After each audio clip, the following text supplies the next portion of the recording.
Malcontent News is a team of journalists, activists, and researchers with three key missions. A commitment to show an unfiltered view of the before, during, and after of key events, live, as it happens. To defend the First Amendment using our rights of a free press. And to amplify the voices of underrepresented individuals including Black, Indigenous, persons of color, and the LGBTQIA+ community. Our team is committed to seeking equality for all and holding those in power accountable. The easiest way to support Malcontent News is to bookmark our website at malcontentnews.com, like and follow us on Facebook, subscribe to us on YouTube, and follow us on Twitter, TikTok, Twitch, Instagram, and in the Google News app. To provide financial support, you can become a patron, make a one-time donation through Venmo, or link your Twitch account to your Amazon Prime account and use your free subscription to subscribe to Malcontent News. Thank you for supporting independent journalism and for being a malcontent.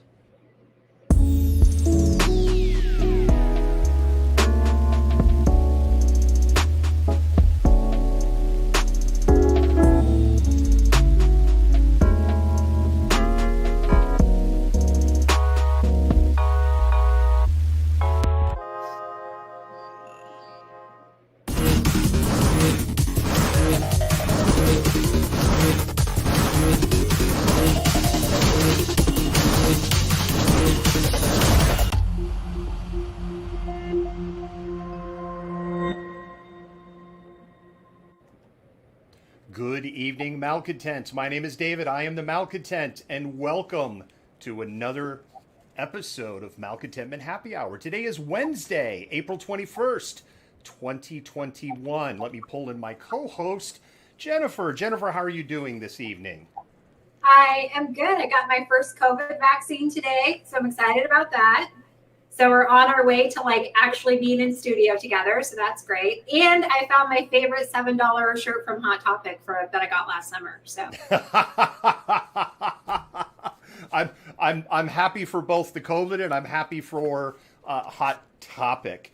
Yes. Jennifer, seventh day in a row over 70 degrees in April. That shatters all records going back to when white settlers showed up and started keeping weather records here.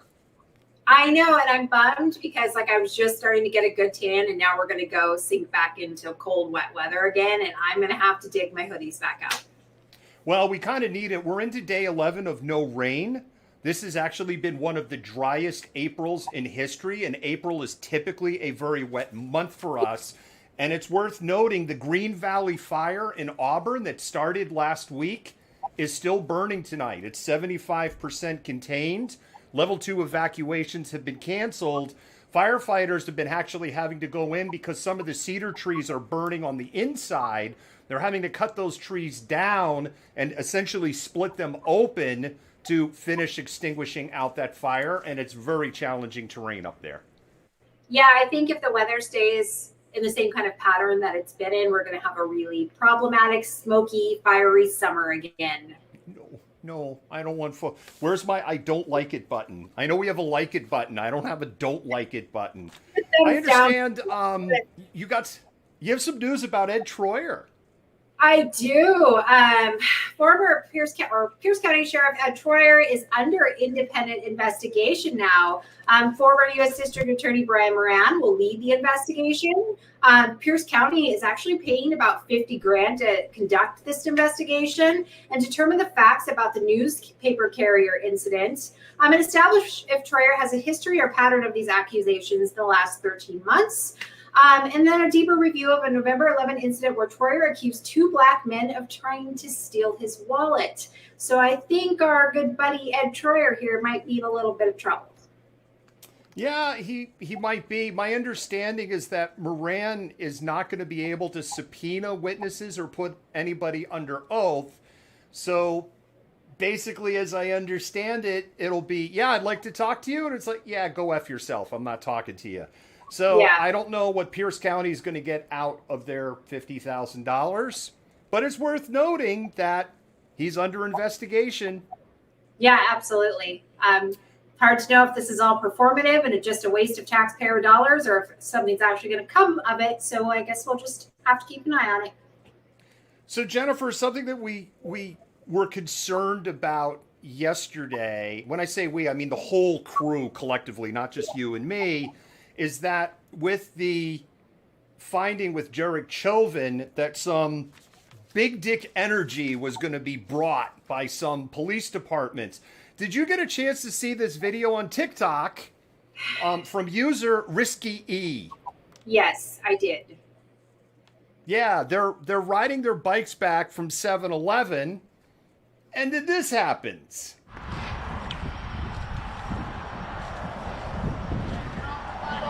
What? What happened? What happened? We ain't do nothing. What the fuck? Yo, what? What the fuck happened? Okay. On the ground, stomach on the ground. I'm on the ground. Okay. I didn't do nothing. We was on 7. We was on 7. But I'm saying you got your gun drawn and I didn't do nothing. What? Hold on. I can't hear you. I got my headphones in. I need to stop them. Me? Yes, sir. Towards me. Crawl towards me. What? Crawl towards me.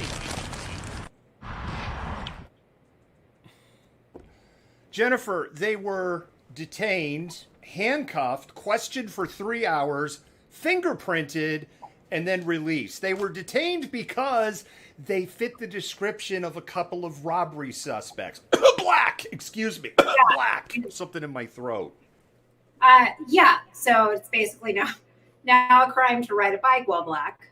That is so absolutely like gross. Okay, so fits the description is basically they were the first couple of black people you saw that could have potentially been robbery suspects. So you should like totally horrify them and, further erode any trust they might have in the police.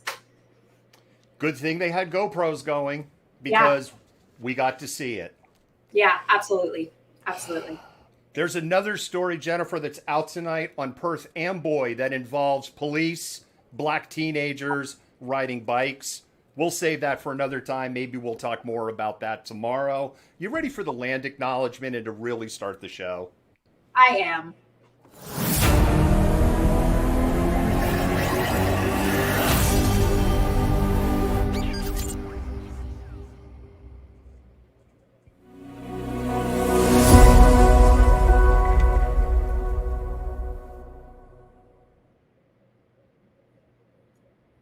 Malcontent News comes to you from Seattle, Washington, part of the occupied homelands of Coast Salish peoples. We are grateful to live and work as guests on these lands, the land which touches the shared waters of all tribes and bands within the Duwamish, Suquamish, Tulalip, and Muckleshoot nations. This land acknowledgement is but one small gesture in the ongoing process of working toward repairing and sustaining relations with Coast Salish lands, waters, peoples, and their other than human kin. This is the part of the show where we tell you to spam those hearts. Please spam those hearts and mess with the Twitter and Facebook algorithm. It's a way that you can let people know, hey, there's great content going on over here. If you're not feeling very heartful, you can go ahead and just go, I like it. If you're watching us on Twitch or YouTube and you're going, there's no way to spam hearts, you could just do a big long line of hearts. Twitch users can use our emotes. You can go ahead and let our mods, admins, researchers, editors, Jennifer and myself that you love us, just in a non-creepy way, please. The other thing that you could do is this is the part where you can go ahead and do those shares. If you're on Facebook, go ahead and follow us, particularly if you're new to us, and welcome. You can also go ahead and share things out. If you are watching us, or actually you can follow us on Twitter. I hit the wrong button, but I'm going to go ahead and recover on that. We actually picked up a lot of followers last night, and the last thing is you can follow and subscribe to us on Twitch. And with that, we're going to go ahead and jump into our first story of the night.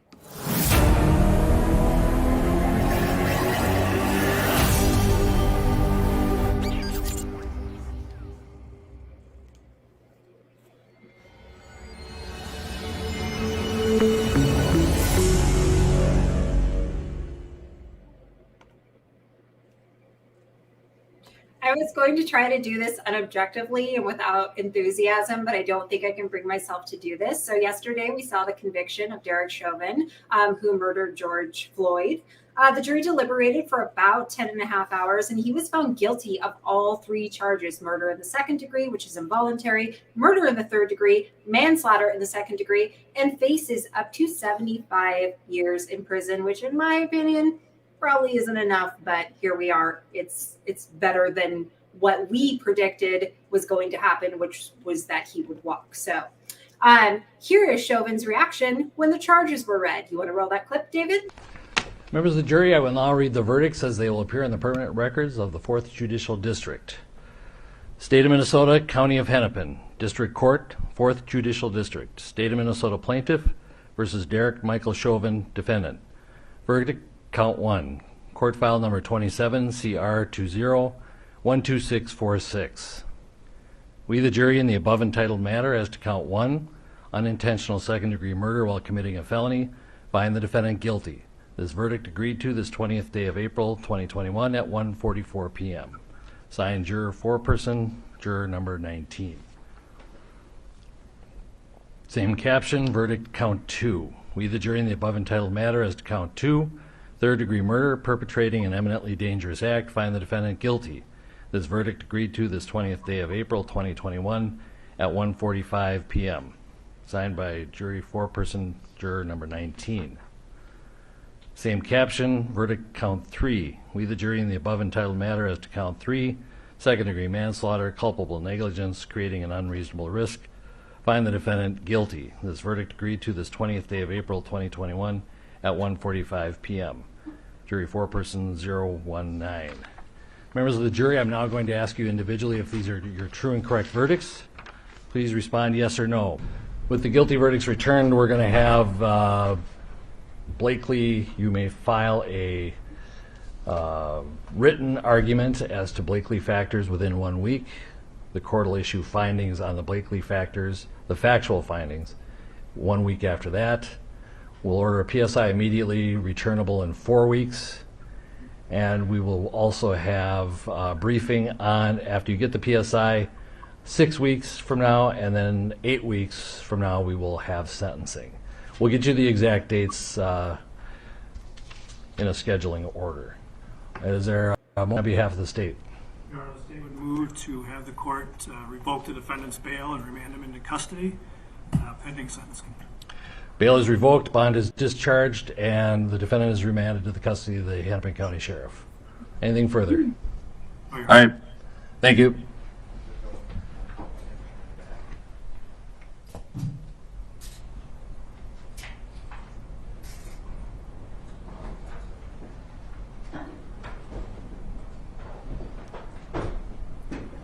We're adjourned. This was his white privilege card. Every time I see that expression on his face, I think of that meme I posted earlier where it's just that close-up of him and that bewildered look on his face where it says confused oinking. I've seen that meme. Yeah.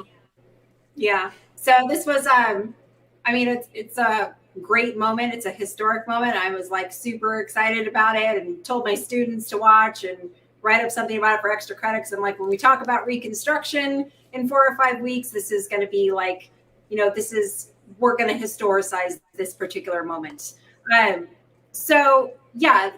Chauvin, again, he is in custody. He was taken out of the courtroom in handcuffs. Somebody should have dropped him and stuck a knee on his neck for a little while, but that's just my perspective. He goes back for sentencing, I believe, is it 4 to 6 weeks, David? And then he's, again, facing up to 75 years in prison. Yeah, June. They said 8 weeks. So yeah. June, there isn't an exact date set. Yeah. So I know there's been a lot of reactions to that, much of which has been just vague, mediocre BS. And I know we have some clips of that stuff too. Yeah, we aired most of Vice President Kamala Harris's statement. We aired all of Joe Biden's statement, and they were just fluff. I mean, that's the best way to put it. But we have this clip from Nancy Pelosi, and I'm just going to roll the clip. My little granddaughter, who just turned 12, she said, why is it taking so long? It didn't take that long, but we all saw it on TV. We saw it happen. And thank God the jury validated what we saw. What we saw. So again, thank you, George Floyd, for sacrificing your life for justice, for being there to call out to your mom. How heartbreaking was that? Call out for your mom. I can't breathe. But because of you, and because of thousands, millions of people around the world who came out for justice, your name will always be synonymous with justice. Hallelujah! Holy shit! Where's the Tylenol? Dude, like, I'm sorry, but that's such bullshit. Like, this man should have not had to lose his life to get some, I'm not going to say the F word, to get some police accountability. Like, seriously, he sacrificed his life for police accountability. That shit should have happened, I don't know, a long time ago. Mom, this is written. That's so gross. So gross. It's really gross. Her words, even like we were streaming this, we streamed that live, and when it came out of her mouth, it was just like a needle going across the record player for me. Like, whoa, what? I see we have some chuds in the comments, and I think the chuds in the comments must like Nancy Pelosi's comments from yesterday, which is ironic, and I've probably just triggered. It's a cannibalistic humanoid underground dweller. Sorry, I had an itch in my nose. I can't help it. There were a number of things that were said. One of the things that jumped out at me, and it really encapsulated, Jennifer, how I felt, is I don't feel like this was some great victory. I didn't feel like, yay, we're over the finish line now. This just felt like one little tiny step in a much bigger journey that won't be completed in my lifetime. Let's be very clear about this. This is accountability, not justice. Justice would have been had he stopped and this man would have lived to see the police accountability. That would have been justice. It is not justice for somebody to lose their life, be used by politicians as a fucking martyr, and then have it act like, oh, we're so grateful this happened. Everything's better now because somebody was held accountable. There was one leader, a white leader, that I think spoke with courageousness and said a lot of the right things, Jennifer. I'd like to roll this clip from Minnesota Governor Tim Walz. Please do, so I stop talking. Measures of wellness, happiness, economic security. Even during COVID, we were recognized as being the best state in the nation for the care of children and the best state in the nation for women. But if you do a little digging and you disaggregate and break that data apart, a chilling truth becomes very apparent. Those statistics are true on well-being if you're white. They're not only not true if you're black, it's exactly the opposite. The death of George Floyd was maybe an awakening for some Minnesotans to this hard truth, a truth that our communities of color have known their entire life. That inequity will not stand. That inequity will eventually bring the heartache and what you saw on 38th in Chicago, what you saw in Brooklyn Center, what I've said from this podium many times. It's not good enough to rank first in educational attainment for white children if we rank last for black children. It's not good enough that we have some of the best health outcomes in the country if that's only true if you're white. Not only is that not sustainable for communities of color, it is unsustainable for any society to have those types of inequities. We can't undo centuries of racism and bias in one night. You have the pledge of our administration to do everything we possibly can to put the priorities of lifting up equity in all aspects of life in Minnesota, starting with real reforms around policing and criminal justice, and to extend to educational opportunities, healthcare outcomes, home ownership, all of the things that make this state the best place to live, we need to take away that qualifier. It's not just the best place to live if you're white. It needs to be the best place ever. And George Floyd's death and our justice system's conviction of that murder gives us that small place to believe we can make the difference. Communities of color will not go on like this. Police officers will not go on like this. White communities in our state cannot go on like this. We're going to ask folks to come together to have hard conversations in those chambers of the legislature, in our own houses, and for many of you, amongst our own families. Those of us of a certain age, if you're white, it's easy to believe. What's the problem? Things work well. There's good jobs here. You can buy a house. Why can't everybody do this? It's time to have that conversation with your relatives. It's time to have this conversation in every corner of the state that we cannot continue the way we've been going. And the good news about this is there's plenty to go around. We know what works. We need to start applying it. We need to make that commitment.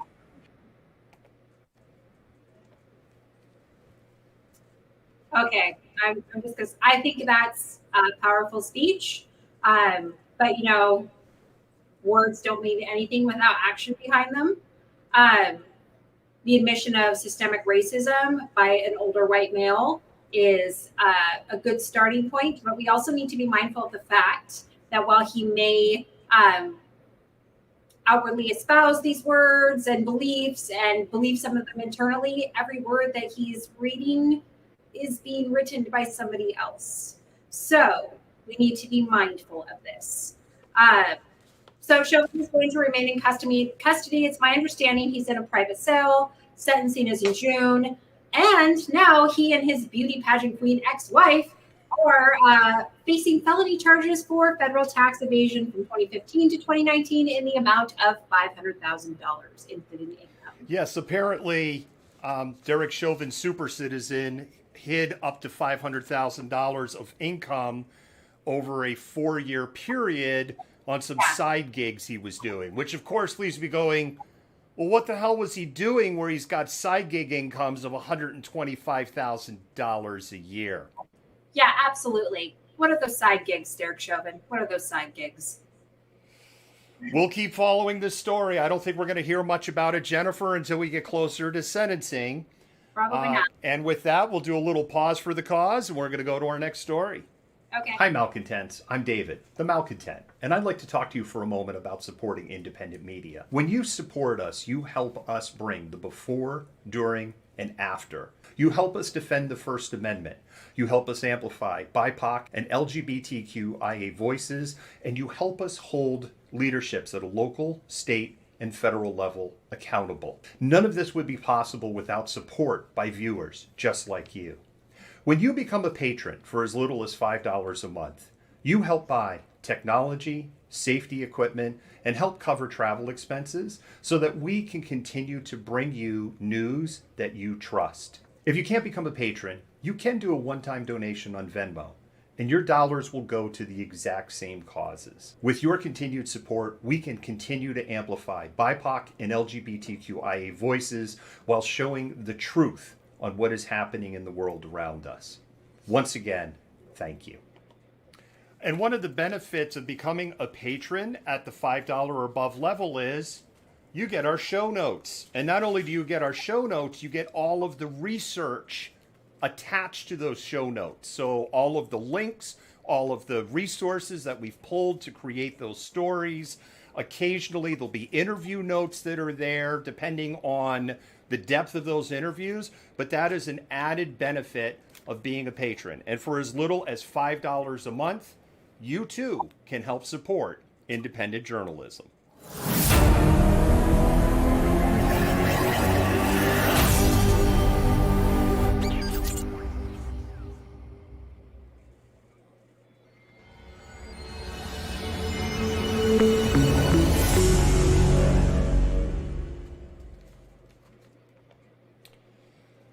So last night, a small group of protesters, many in block, but not all of them, gathered in Cal Anderson Park and marched through Seattle. I would estimate, Jennifer, there were 40, 50 people. The numbers seemed to drop down a little bit towards the end. The Seattle police response last night was massive to this group. And one of the things that I saw was we saw a significant change in tactics from Seattle police in mid-October. And what I saw is a tweaking of those tactics a little bit more. And with that, we have some footage from last night. And I'm going to go ahead and roll that clip, and we'll unpack it a little bit. The police department takes seriously its responsibility and commitment to support and facilitate the exercise of these rights in a fair and equitable manner. Public safety vehicles to reroute and an inability to move emergency vehicles such as fire trucks, ambulances, and police vehicles into the area, or other vehicles from traveling safely. This creates a public safety risk for everybody involved.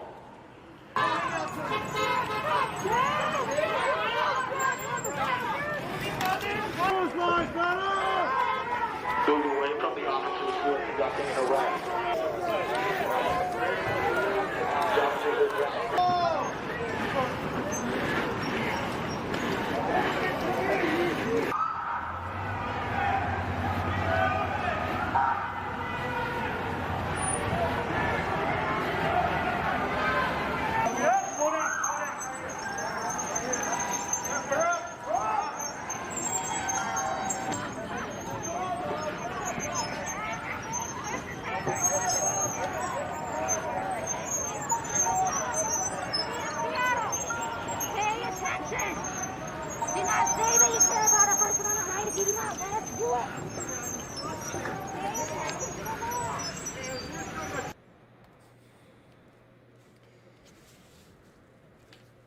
Huge response, Jennifer. There were arrests made for pedestrian obstruction. As far as we could tell, there were 2 arrests. There was nothing that came across the official police blotter to say how many arrests were there, but we saw 2 arrests happen. One thing I do want to comment, if people are watching and go, you doxed the person in the red backpack. That person in a red backpack is another streamer. So no, if they weren't, we would have blurred them out. Renee, by the way, happy birthday, Renee, and thank you so much for the video last night. Very, very much appreciated. Yes, we do appreciate it. Happy birthday. I hope you're having a wonderful day, and I love you enough that I won't sing to you. We all love you, Renee. You are amazing. And Jennifer, protesters moved at a fast pace, and police moved them at an even faster pace going back up into Capitol Hill. I was mixed in with the bike officers because I'm trying to stay behind and out and respect the people in block and their wishes. And the people moving up the hill, because climbing up Capitol Hill is not exactly fun, even if you're in shape. We're moving so slow that the bike officers were having to get off and actually start walking their bikes, and they weren't having it. So they just started screaming, move faster and pedaling harder. And I was like, I give up. It's like I'm not running after this group. And so I just took up back in the rear, so to speak. I did overhear, here's some things that I think are important on changing tactics. I overheard Seattle police targeting those with umbrellas for obstruction, because I'm back in with the bike officer and I could hear all their conversations, and they're like, that one with the umbrella. And then it was weird. It was like weirdly dark last night when I looked at my camera photos, and I'm not going to get into all of that. It was weird dark. Every now and then in Seattle, we have like weird dark nights. It was one of those weird dark. So they were having a hard time. And with people moving in and across, they weren't able to identify those people. So block was effective and made people hard to discern. There was an individual that we don't know. We can only assume they were a chud. Chud. Cannibalistic, humanoid, underground dwellers. We don't know if they were streaming. We don't know if they were filming. There was rumors that they're collecting video for Andy No. I don't put a lot of... There's a fair amount of paranoia rightly placed and not rightly placed. I'm not going to rat hole on it. They started using the umbrellas to block their cameras, and police threatened the people with the umbrellas for obstruction and trying to prevent that person from filming. And then we had the dulcet tone announcement about you are preventing the First Amendment by doing this. Everyone's initial reaction, Jennifer, when they said obstruction was, obstruction of law enforcement. And so we're like, so did you just out an undercover cop? I went home. When I got home, obviously I went home. I immediately looked up obstruction under Seattle Municipal Code. What I think they meant was pedestrian obstruction, which is like beyond a grasp. There was no damage last night. We didn't see anything. I'm a little surprised by the small turnout overall, but I would say for people that are protesting, folks on umbrellas in particular, you should be on notice that Seattle police are looking really, really hard at you. Sorry, my arm's a little sore. Yeah, no, it's bad, and I feel bad. Actually, I don't feel bad about this. Bike cops, for some reason, make me giggle. I don't know. But yeah, it's a weird thing for them to be targeting pedestrian obstruction and people with umbrellas. And I think they're just like, I don't even know what to make of SPD anymore. Honestly, like I got nothing here. David, the part that's confusing to me, or it's not confusing. Let me walk that back. It's not confusing. The part where I'm like, this is just a horrific waste of city resources. The city prosecutor's office has been crystal clear. They're not prosecuting these Seattle Municipal Code cases. Yeah. So all this is, it creates paranoia within the ranks of the people in block. So that's one for the police. Yep. But then it's a waste of taxpayer resources. If you're if you're a chud, These are chud. Cannibalistic humanoid underground dwellers. You at least should be upset that your taxpayer dollars are being wasted over this. Yeah. If there were 50 police officers at $85 an hour, you're talking 8,500 times 10, 40,000. What? Am I getting this right? No, 80. You're talking like $4,500, $5,000 an hour last night. Yeah, that's insane. An insane waste of money and resources. All right. We will continue to provide the coverage. We live tweeted the event last night, and we did some stills. There is a still photo gallery on our website at malcontentnews.com. There's also some live tweets that were out on our Twitter. And one of the things that I love, Jennifer, I want to call out Renee for this. It was hectic last night. Things were moving really fast. And I really do feel that Renee's video, whether that was intentional or through the hectic nature of the event, if this has a little bit of behind enemy lines, not the streamer as in the reference to behind secret films from behind enemy lines feel, it's because it really was hectic. They were pushing people fast and the group was moving fast. Yeah. Well, kudos, Renee, for getting some good footage then. Let's thank our patrons and we'll move along. Okay.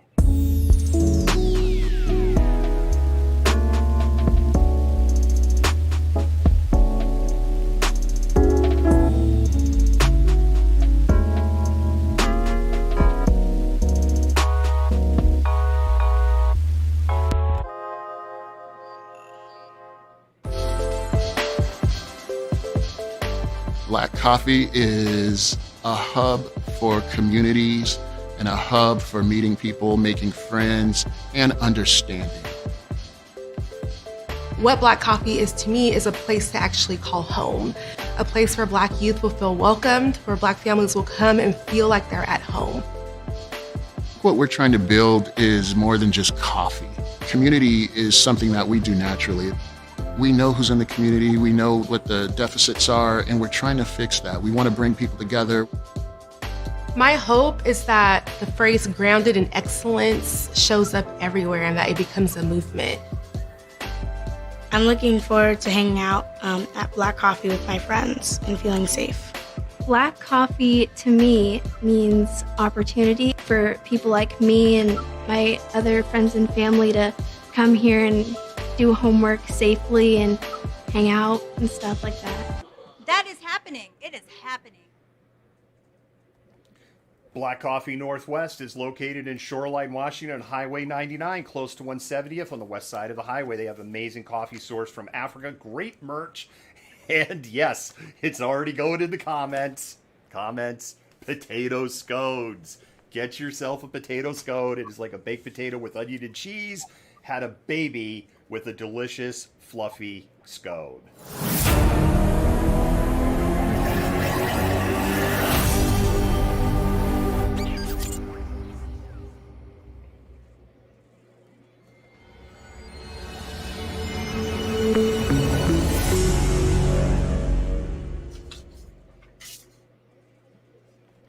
I don't think the name Jack Baruth is going to be a household name for a lot in our audience.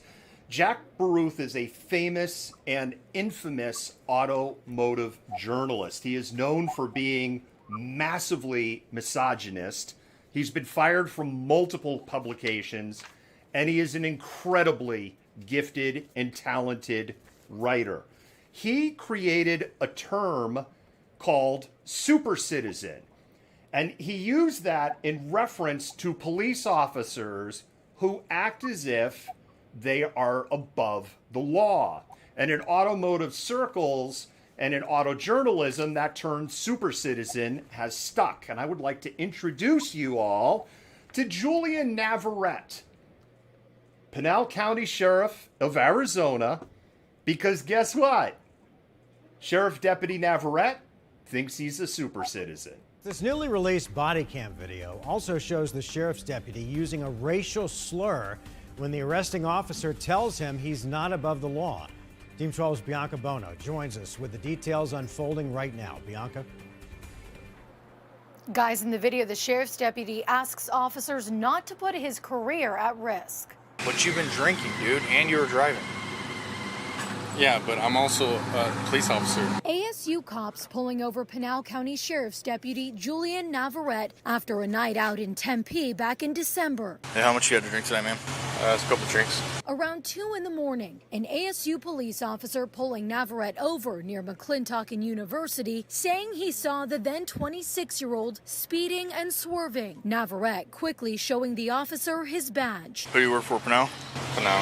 The officer says he smelled of alcohol, asking Navarrete to step out of the car. Can we let anybody else in the vehicle go through this? Navarrete asking the officer to consider the fact that he's in law enforcement too. It doesn't matter if you're an officer or not. Then that puts me my job at risk, right? You don't think it's gonna put mine at risk if I don't do this? Dude, I understand. But can I maybe someone else put behind the wheel? Don't put my career at risk. The Pinal County Sheriff's Deputy then using a racial slur. This isn't New York, man. Okay? New York, I'm from Arizona, dude. Watch your mouth. Navarrete blew a .121. The officers arrest him for driving under the influence. Back at the police station, Navarrete continuing to ask the ASU officer why he couldn't let him off the hook. You couldn't give me opportunities to park a car. No one reported. The fact that you're telling me that tells me you shouldn't be an officer. A spokesperson for the Pinal County Sheriff's Office says the department initially put Navarrete on modified duty, but now PCSO confirms he's back to regular duty, declining to comment further, saying he's currently the subject of an internal investigation related to this incident. 12 News briefly spoke with him on the phone. No, thank you. I'm not make a statement this time. Bianca Bono, 12 News. Hallelujah! Holy shit! Where's the Tylenol? You know, Jennifer, I've got notes. I'm going to deviate from the notes just for a second. There's one thing that jumps out at me. Anybody who has watched even one episode of Cops in their lifetime knows you never, ever, ever say, I had a couple of drinks. As soon as you say a couple of drinks, you're guilty of the DUI, whether you're DUI or not. Yeah, the whole thing was a mess. And, like, So why is his career, when he's the one that made the mistake, more valuable than the cop whose career he would damage? Should they let him off? Well, and he could have problems talk. I mean, he was pretty lit for a .12. What I'm actually wondering was, would he have blown even higher, 20 or 30 minutes later as that alcohol was going through his system? Because he seemed pretty lit for a .12. Yeah, no, he was. He was like slurring. And So as the story clip said, he's, as of April 19th, he's back on patrol. But Jennifer, this gets to the friggin' heart of the matter. People like to say it's just a few bad apples. He's just a bad apple. But what do you do when the bad apple is your boss and is a celebrity police officer? If Pinal County rings a bell to you at all, because it should, Pinal County is home to one Sheriff Mark Lamb. And if you're not familiar with Sheriff Mark Lamb, let me play this first clip. Yeah, guys, Sheriff Mark Lamb made national headlines earlier this year after saying he would not be enforcing the governor's stay-at-home order. I asked him if his views on enforcement of coronavirus protections has now changed. Whatever symptoms I've had have been very mild, and I feel pretty good. Pinal County Sheriff Mark Lamb in good spirits after contracting the coronavirus. Speaking to 12 News from his guest room where he's under a 14-day quarantine. I had gotten a call to come out to the White House, and so flew out there on Monday. Tuesday, I went into the White House, and as protocol, they tested me for coronavirus. And within 10 minutes, they're like, hey, you have coronavirus. Lamb, who then drove back to Arizona, returned home Thursday and believes he contracted the virus here at a campaign event last Saturday, which hundreds showed up to, many hugging and taking pictures with him. A lot of people were like, oh my gosh, he had this huge campaign event. That event was a come pick up a yard sign event. I had no idea that hundreds of people would show up. Lamb's positive test coming a month after he made national headlines, refusing to enforce the governor's stay-at-home order. Has your opinion changed at all when it comes to law enforcement enforcing precautions related to COVID? No, my opinion hasn't changed. We've got to continue on with America. People have rights. People have their ability to go out and live their lives. Hallelujah! Holy shit! Where's the Tylenol? So he's a Trump-loving, anti-masker America. And he was reelected in a landslide, by the way, Jennifer. I was shocked that he drove back to Arizona and did not ride his horse, because he has clearly refashioned himself as a cowboy.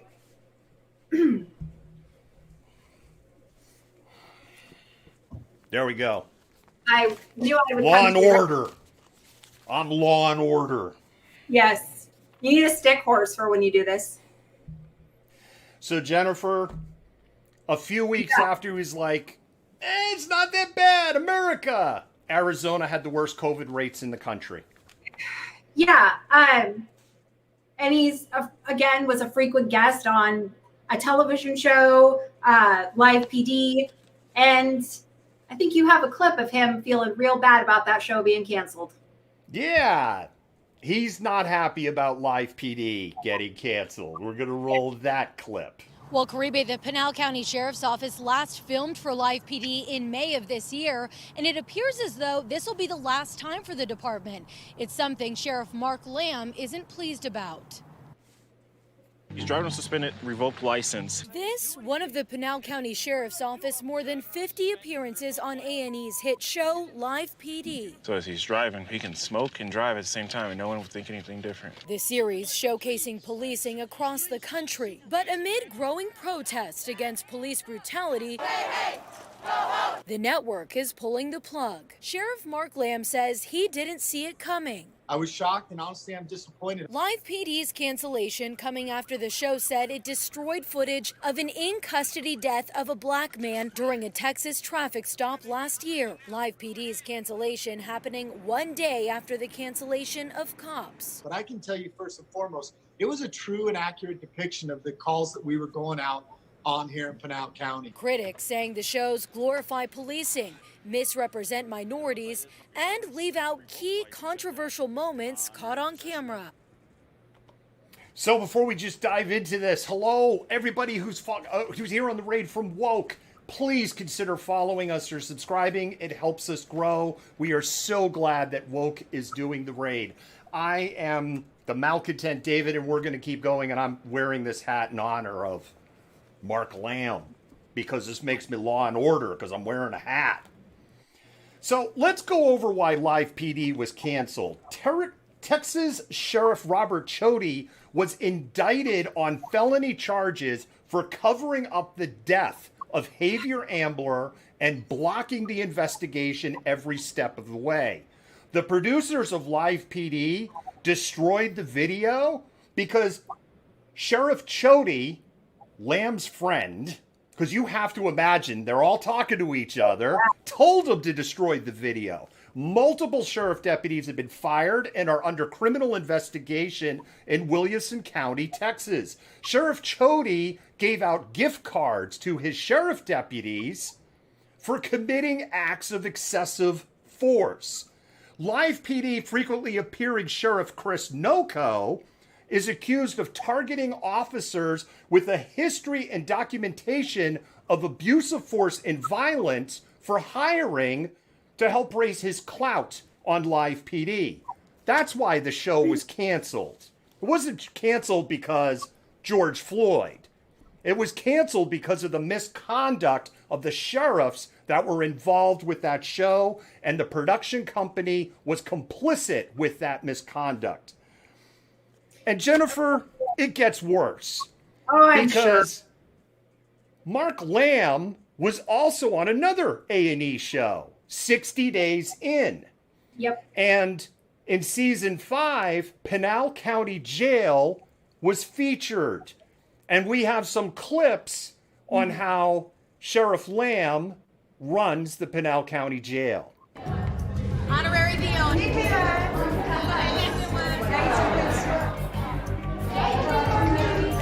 Where's the oldest lady bed up here? Honestly, I could have stopped Amber, but I didn't want to.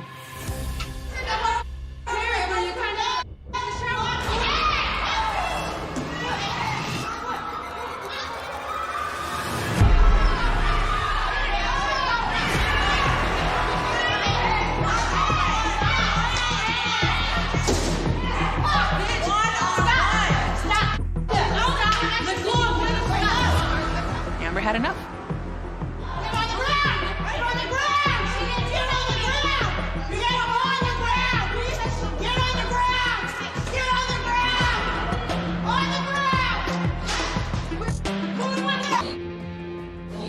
I'm gonna beat this dude up real quick, man.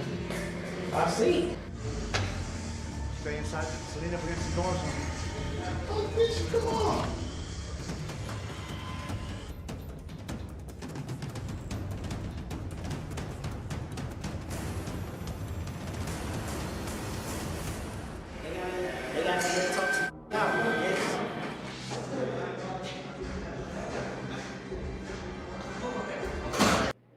Hallelujah!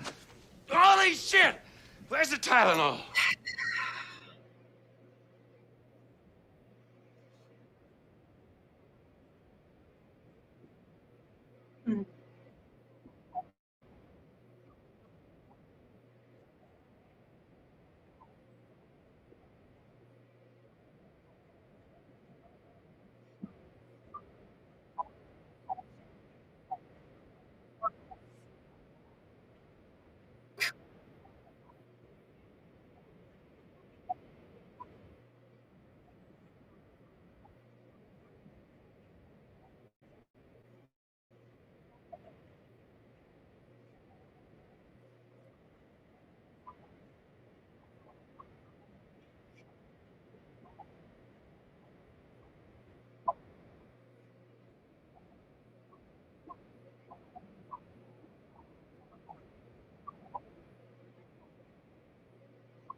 cannibalistic, humanoid, underground dwellers.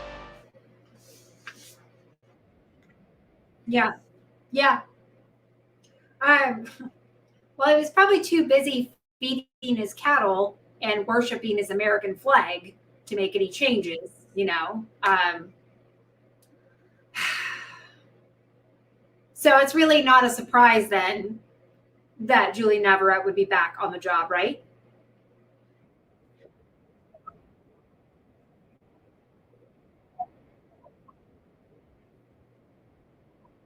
Yeah.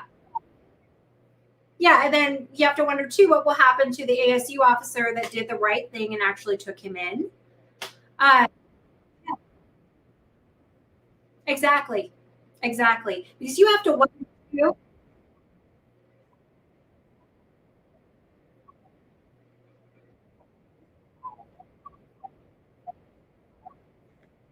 Yeah, and the thing is too, we can talk about how Live PD and they were doing things for ratings and intentionally going after officers who had a history of excessive force. But let's be real. Are they doing that stuff even when cameras aren't involved? Come on, you know they are, because the whole system is a fucking racist shit show. Excuse my language. I'm a little worked up this evening. Maybe it's the COVID shot. I'm getting better reception. Maybe I'm not sure. But you know,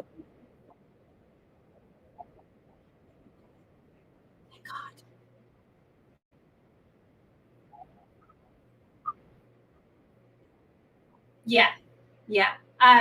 So yeah, what a mess. And again, you know, you have to wonder how much of that stuff still goes on behind the scenes on the daily, where people are handpicking police officers who have these, you know, really problematic histories of violence and excessive force, who are, you know, continuing to choose people that will, rather than challenge and work to make better the system, uphold it in its current state. Had a driver failure on my sound. Oh, so nobody can hear you? This is so funny. Ride speed exercise just make you think, oh, look at the chat, look at the chat, look at the chat. Oh.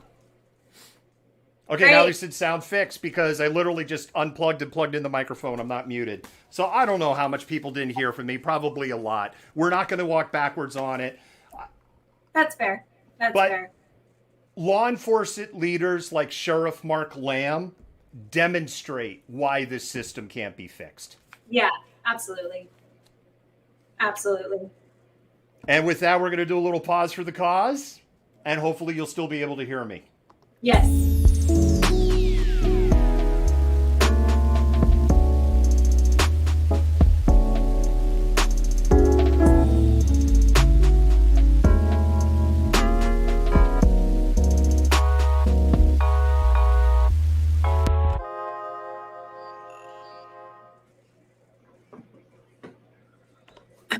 This is the part of the program where we had a woke raid, and of course we had a technology failure with that. But go ahead and spam those hearts anyway.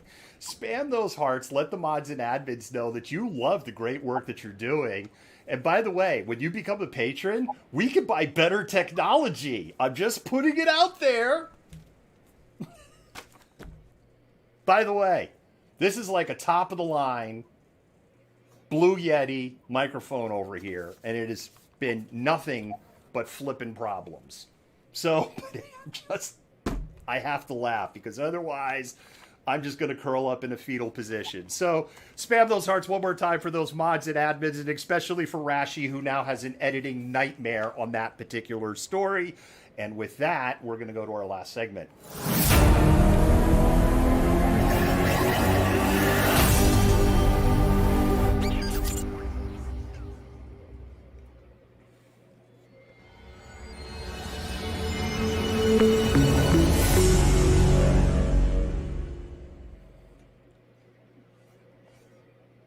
I'm very serious. It is a top of the line with the XLR plugs Blue Yeti. It is the most expensive Blue Yeti money can buy. And Jennifer and I were talking before the show how like in 4 to 6 weeks when she gets here, we reconfigure the studio and we'll be on labs and we'll be using actually equipment from the marketing side of the house. And I can't wait. I just can't wait. You could always Venmo and we could get a different microphone. Just putting it out there. Oh. Jennifer, you want to start with the COVID update? Oh boy, there's a lot going on. So Pierce County, Washington is asking for more vaccine doses as cases rise. The county is in danger of actually falling back to phase 1, and Snohomish County will likely fall back to phase 2 on May 2nd. King County is actually hanging on at phase 3, but only barely. Yeah, we don't want to go backwards. Please. No. Like my side of the business side of my house is actually starting to get really busy. And I want to keep that momentum going, as does every other small business owner. Please don't mess this up for us. All right, Johnson & Johnson vaccine could be allowed again as early as Friday. Likely there's going to be some restrictions. They haven't gone into what those restrictions will be.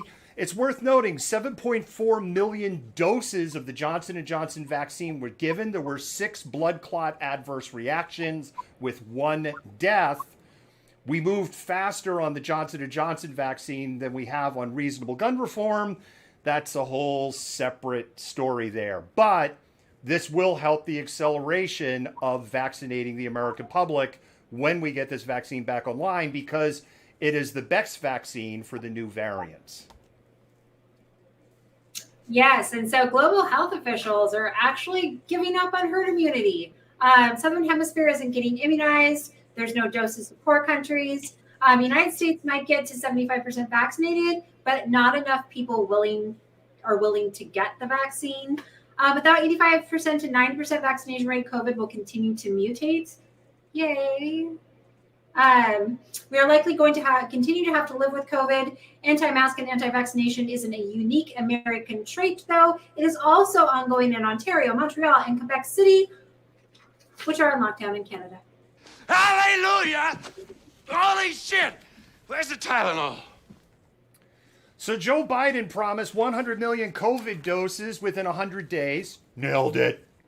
It's about the only thing I feel that he can go, nailed it, to be real candid. So they moved the goalpost. They moved the goalpost to 200 million doses within 100 days. According to whitehouse.gov, as of April 21, we're almost to the finish line. But at April 21, there are 199 million doses have been given. And at least 50% of all adults in the United States have 1 COVID dose in their bloodstream. Oh, this one's my favorite, my actual favorite. Guess what, guys? Ted Nugent has something, and it's not cat scratch fever. Ted Nugent, called COVID fake, refused to wear a mask, refused to get a vaccine, says it's overblown, but yet told his followers that he tested positive for COVID, said he thought, quote, he was going to die, and he was so sick he had to crawl. Now learned tonight, Ted Nugent and South Dakota Darwinian believer Christy Nome flew together. Well, Nugent was sick, so I guess maybe this is part of Darwin's natural selection. These are shut. Cannibalistic humanoid underground dwellers. All right. The State Department and the CDC were not on the same page on travel advisories. The State Department had a bunch of countries on level 3, which is you shouldn't go there unless you really have to, while the CDC had a bunch of countries on level 4, which is don't travel. Well, the CDC and the State Department got on the same page today. And now there are level 4 travel advisories from the State Department on over 125 countries. Now, something to consider if you are thinking about traveling internationally. A level 4 advisory means that if you end up in jail, you end up sick, if you need help from the consulate or the embassy in that country, you're not going to get it, because level 4 is you do not travel there. So understand the gravity of that State Department level 4 warning for those 125 countries, 125 plus. You need to go to state.gov. I'm not going to sit here and list 125 countries off to you. The reason that they're doing this, and it even applies to people who are immunized, is the concern over breakthrough variants and bringing them back to the United States, because it goes back to we're never going to achieve herd immunity because not enough people want to get the vaccination. Thanks, Russia. You're winning on that one. And also thank you, that British asshole that said vaccines cause autism.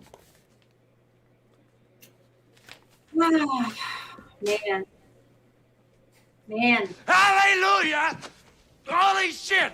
Where's the Tylenol? I got nothing. People are so... You know, Jennifer, here's another weird thing again. Normally, when they can't hear me, you can't hear me. This is a total... Are you on mute again? No. I'm saying earlier. Oh, okay. Right? No, right? If it's a mute issue, you can't hear me. Like, no one can hear me, including you. You're just looking at me like... Or I'll go like this. Blue Yeti sucks. You heard it here first. Hey, anybody from Blue Yeti on the stream? Like, or know somebody from Blue Yeti? Or you want to send this to Blue Yeti? Your microphone sucks. Fix it. All right, Jennifer, I think that's it. That's the show. We've kind of covered everything that we're going to cover, including the 5 minutes where nobody could hear me. Yeah, I'm going to go take some Tylenol because my arm's a little sore. But I expected that, so... I hope you, if you're a side sleeper, I hope you didn't get it on the side that you sleep. And you don't have to say if you are, you aren't. Thanks to you. Thanks to your warning. I actually did not get it on the side that I sleep on. So thank you for that. Because I did. And it was a shit show the night after. First night wasn't bad. The next night was a shit show. It just added to the miserable. We will be back tomorrow. Jennifer, it's kind of a quiet news cycle. It is a quiet news cycle, but we have a mayoral candidate coming up next Monday. So that's exciting. Yes, we do. Lorena Gonzalez. We're actually interviewing her tomorrow. And we will have that interview on Monday, and the companion story for it will be out on Tuesday. Another one of our mayor candidates. So it's important coverage. I know, Jennifer, I know like I've gritched about it, right? We don't get a whole lot of viewers when we're doing these mayor interviews. If you're upset about what's going on in the city of Seattle, you really should care about these interviews. Yeah, you should. And also, I'm going to give an update on the little guy that liked the My Little Ponies, the Bronies, and his kind of foray into white supremacy. Yeah, we'll be doing that. We know we're doing that tomorrow. We'll just see what the news cycle brings. We'll probably also do that story, Jennifer, out of Perth Amboy on the teenagers with the bicycles, where the police confiscated. Because apparently in Perth Amboy, you need to have registration for your bicycles and a license to ride them. Oh my God, okay. Whatever. Now they're just making stuff up. Don't need a license to buy a gun, though. No. America. All right. And on that note, Jennifer, have a wonderful night. You too. Good night, everyone. Malcontent News is a team of journalists, activists, and researchers with 3 key missions.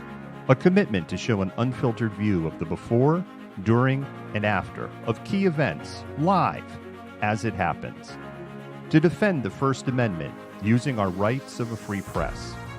And to amplify the voices of underrepresented individuals, including Black, Indigenous, persons of color, and the LGBTQIA+ community.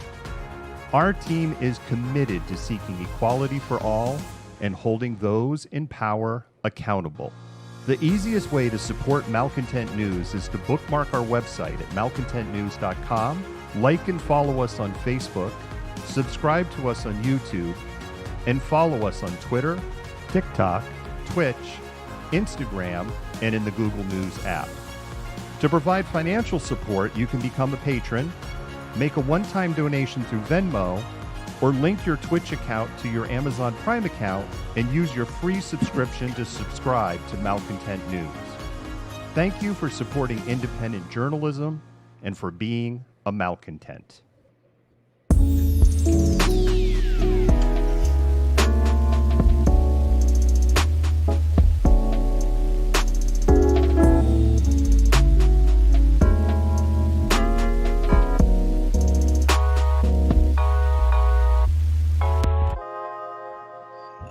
You fit the profile. You're the malcontent. Nobody wants to hear the nonsensical ravings of a loudmouth malcontent. Fuck you! You are the biggest hypocrite on the face of the planet. I say that you're a terrible reporter.